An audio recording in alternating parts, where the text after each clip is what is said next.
Hi, it's Sandra from SandraD Imagery, and I'm going to show you how you can customize your Photoshop workspace. And what I mean by customizing is positioning the tools, the panels, in a place that you can easily access them. And I know when I first started with Photoshop, it was quite overwhelming because it had all these panels and tools and where do I go to look for things, and so over time I learnt that I could customize my workspace to suit my needs.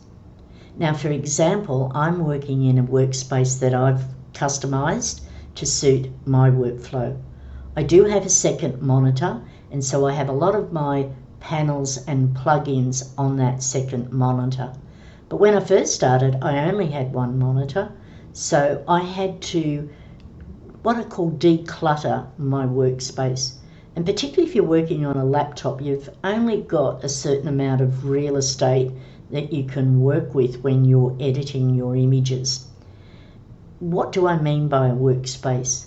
By default, Photoshop views at the essentials. So I'll go up and click on Window, I'll click on Workspace, and you'll see there's the Essentials default view.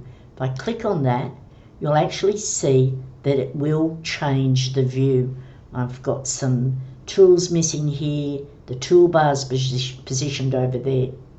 Let's go back to Window, Workspace, and go and click back onto Sandra, and you'll see now it's gone back to that view that I was in when I first started. And I've customized where I've placed all these tools. So for example, this toolbar over here will appear on the left hand side. I'll just click, hold and drag that over there.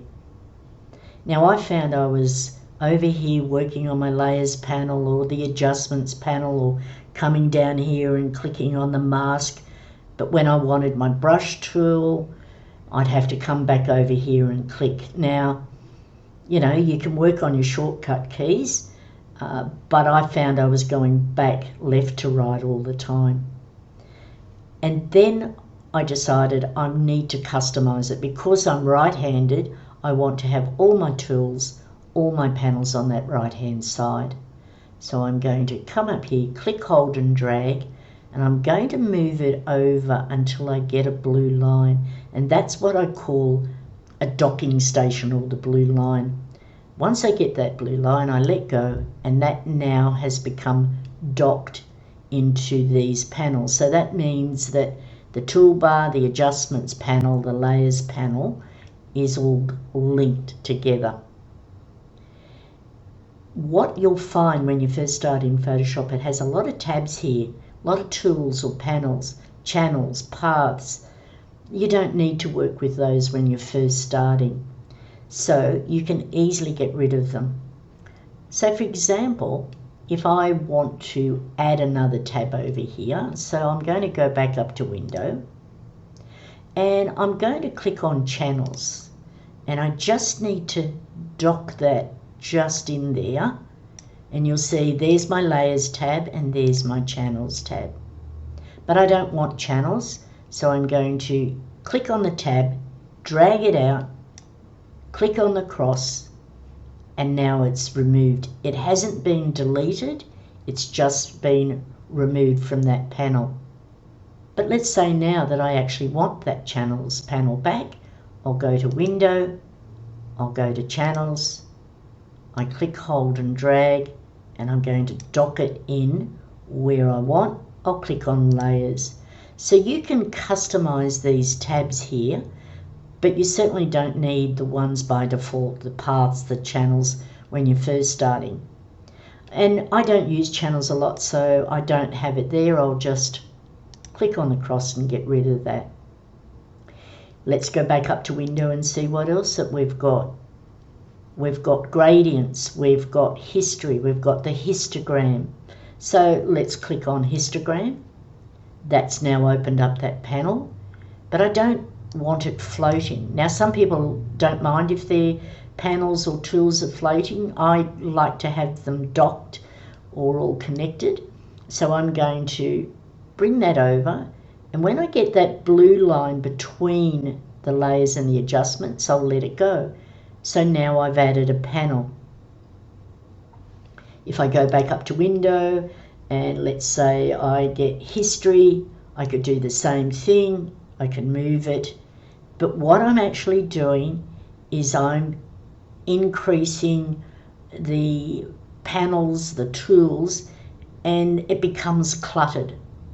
So I like to work with an uncluttered workspace. So I'm going to drag out the histogram, close it down, same thing with history, and I'll close that down. Now I've got a big gap here. I'm just going to get a double-headed arrow, click drag that up, and now as I work with each layer, I can see the layers. That's the way that I like to work. But what you can do is experiment with the different tools and panels. So for example, I may want to go and get colors again. I'll go up to window and then I'll click on color. There's that panel. I'll click drag and tuck it just in there as a tab, and then that's now how I can work. Over on the left hand side, I've got a number of icons or tools or plugins, and so these are tools that I don't use a lot of, but I have them positioned there for easy access. Now let's go back up to window and click on workspace, and I could create a new workspace. And so I could call it, for example, creative workspace. I can give it a different name, but then I can customize it for the tools where I want them positioned.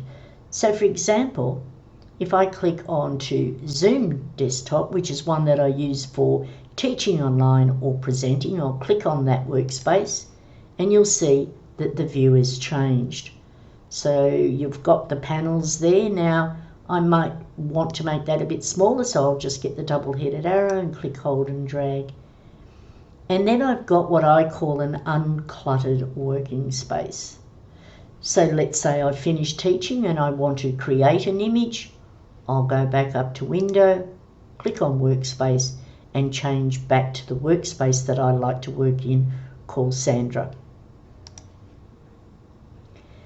And what the Photoshop does is actually when you're working within the different workspaces, it remembers how you've got the tools set up. So I know when I did this, I was trying to look for the save button, but I didn't realize that the technology behind Photoshop goes, I remember what workspace you're working in, that's fine. You don't need to save anything. So for example, if I go to window, workspace, and let's go to recording window, you'll see it changes. Let's go back to window, workspace, and then I'll go back to SandraD. So the idea is to find what works for you in setting up your workspace. Do you like to have them on the right hand side if you're right-handed? If you're left-handed, you could position it on the left hand. You could have different panels like the adjustment, the layers. You can actually have your toolbar all positioned here. There's lots that you can do with your workspace, and it's about decluttering and giving a lot more real estate on the area that you can then process or edit your image. Have fun setting up your workspace to suit your workflow.